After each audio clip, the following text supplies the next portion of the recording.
रहीमदास जी गोवर्धन में श्रीनाथ जी का दर्शन करने गए। एक तो अल्हड़ भेष में रहते थे, ऊपर से इनके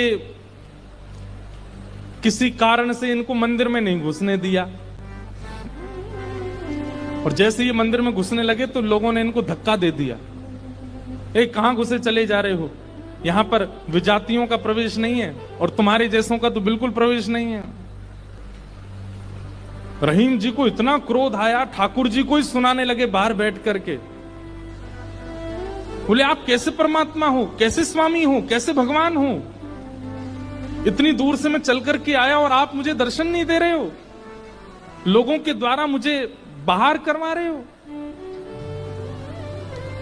इतने क्रोध में आ गए श्री रहीम जी। ठाकुर जी भीतर खड़े खड़े उनको पसीना आने लगा, बाहर खड़े खड़े रहीम जी गुस्सा कर रहे हैं। गुसाई जी भोग लेकर के गए, ठाकुर जी बोले हमको नहीं पाना। ठाकुर जी कुछ और बना के ले आऊं, ठाकुर जी बोले हमको वो भी नहीं पाना। गुसाई जी को लगा ठाकुर जी बहुत नाराज हैं, 56 भोग बनाओ। 56 भोग लेकर के गए, ठाकुर जी बोले बिल्कुल नहीं पाना, हमारा मन नहीं है। स्पष्ट ठाकुर जी बता भी नहीं रहे कि बात क्या है, लेकिन जो जो गुसाई जी प्रस्तुत कर रहे हैं सबके लिए मना करते जा रहे हैं, मुझे नहीं पाना। अंत में गुसाई जी ने कहा, बोले जय जय, कोई अपराध बना हमसे? ठाकुर जी मुंह फुला के बैठे हैं, कुछ नहीं बोले। बोले मैं क्यों बताऊं? गुसाई जी समझ गए, बोले कि ओहो कोई अपराध ही बना है। तुरंत सबको बुलाया, बोले भैया आज किसी का अपमान किया, किसी का अपराध किया, कुछ हुआ था क्या दिन भर में? तब द्वारपालों ने बताया, बोले महाराज आज एक आया था, वो विजातीय था, उसके वस्त्र भी अच्छे नहीं थे, वो देखने में भी अजीब सा लगा, हमको लगा मंदिर में जाके उपद्रव करेगा, इसलिए हमने घुसने नहीं दिया, हमने उसको निकाल दिया। गुसाई जी समझ गए, बोले ओहो उसी के लिए ठाकुर जी ऐसे हो रहे हैं। वो निश्चित ही ठाकुर जी का कोई परम भक्त है, और उसको ठाकुर जी, वो ठाकुर जी का दर्शन करने नहीं आया था, ठाकुर जी ने उसको देखने के लिए बुलाया था, ठाकुर जी देखना चाहते थे, और तुमने उसको यहां से बाहर कर दिया। अब एक काम करो, बोले क्या? सुंदर प्रसाद बनाओ, प्रसाद बना करके सिद्ध करके, वो यहीं कहीं बैठे होंगे, ज्यादा दूर गए नहीं होंगे, उनको लेके आओ। मंदिर में प्रसाद सिद्ध हो रहा था रहीम जी को प्रसन्न करने के लिए, लेकिन ठाकुर जी इतने व्याकुल हो गए, बोले अभी तो चूल्हा जलाएंगे, कढ़ाई धरेंगे, तब कुछ बनाएंगे, तब तक रहीम जी वृंदावन पहुंच जाएंगे। इतने में ठाकुर जी ने क्या किया, ठाकुर जी के सामने जो सोने की थाल में प्रसाद रखा था, ठाकुर जी ने वो थाल उठाया बड़ा सा और अपने कंधे पर रखा, खुद ही चले गए, स्वयं ही चले गए। यहां रहीम जी गोविंद कुंड पर बैठे थे, खूब गुस्सा हो रहे थे, ठाकुर जी को भली बुरी सुना रहे थे। लेकिन जैसे ही देखा गिरिराज पर्वत से उतरते हुए श्याम सुंदर आ रहे हैं, और झांकी कैसी है, कटिकाचनी पहनी है, मोरपिच पहना है, जो स्वरूप ठाकुर जी का ऐसा रहता है, हाथ में वंशी लेकर के, और ठाकुर जी यहाँ कंधे पर विशाल थाल लेकर के ऐसे उसको संभालते हुए ठाकुर जी आ रहे हैं। आहा, रहीम जी के लिए रहीम दास जी ने उसी समय ठाकुर जी की छवि का वर्णन किया, बहुत सुंदर। क्या वर्णन करते हैं, कैसे लग रहे हैं श्याम सुंदर? आहा,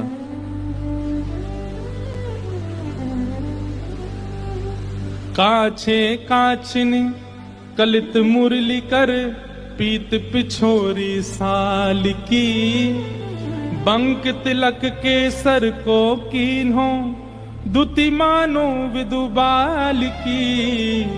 ओ छवि आवन मोहन लाल की, छवि आवन मोहन लाल की, छवि आवन मोहन लाल की, छवि आवन मोहन लाल। आहा, हाँ काछे काछ निकलित मुरली कर, पीत पिछोरी साल की, बंक तिलक के सर को कीन्हो, दुति मानो विदुबाल की।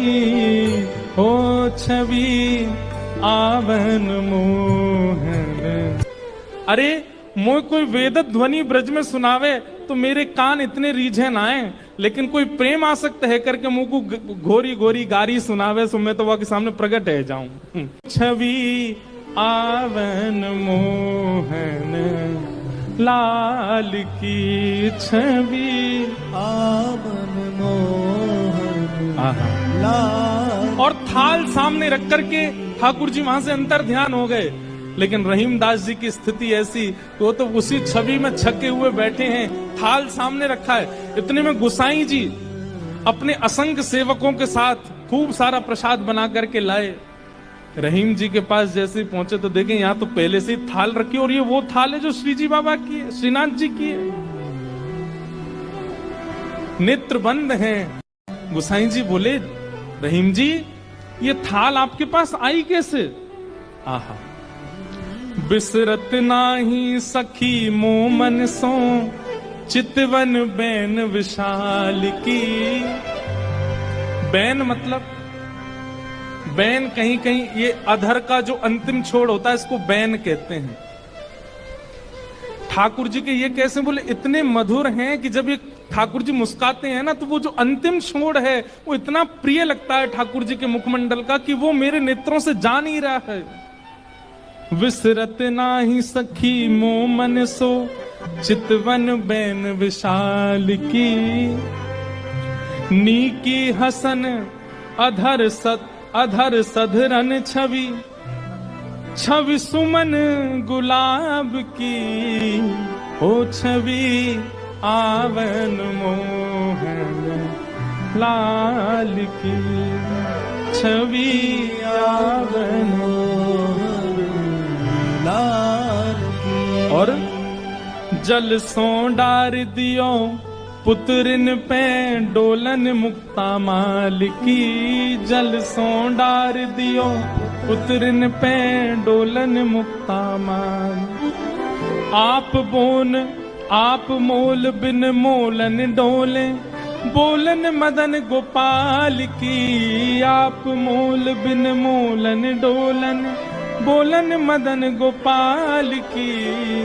हे छवि आवन मोहन लाल की। छवि आवन मोहन लाल की। आहा, आप मोल बिन मोलन डोलन बोलन मदन गोपाल की।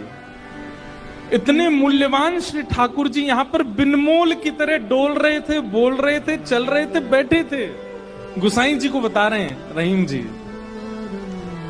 इतने मूल्यवान ठाकुर जी यहाँ पर बोल रहे थे, डोल रहे। देखो वो चरण चिन्ह दिख रहे हैं, यहाँ देखो, यहाँ से चंदन की सुगंधी आ रही, यहाँ बैठ गए थे आके और ऐसे मधुर स्वर बोल रहे थे कि अब मैं किसी और को सुनना नहीं चाहता उनके आगे।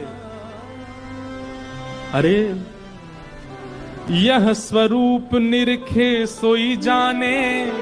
अरे जिसने वो स्वरूप देखा होगा, यह स्वरूप निरखे सोई जाने। यही रहीम के हाल की। यह स्वरूप निरखे सोई जाने, याही रहीम के हाल की। ओ छवि आवन मोहन लाल की। छवि आवन मोहन लाल की। वहां रहीम जी के नेत्र सजल हैं और यहाँ गुसाई जी के सुनते सुनते नेत्र सजल हो गए। वाह ठाकुर जी, आपकी लीला। यहां हम इतनी सामग्री सिद्ध कर रहे थे रसोई में, लेकिन आपसे इतनी प्रतीक्षा भी नहीं हुई, आप अपनी थाल लेकर के आ गए और ऐसी लीला करके गए रहीम दास जी के पास आकर के। ऐसे हमारे ठाकुर जी।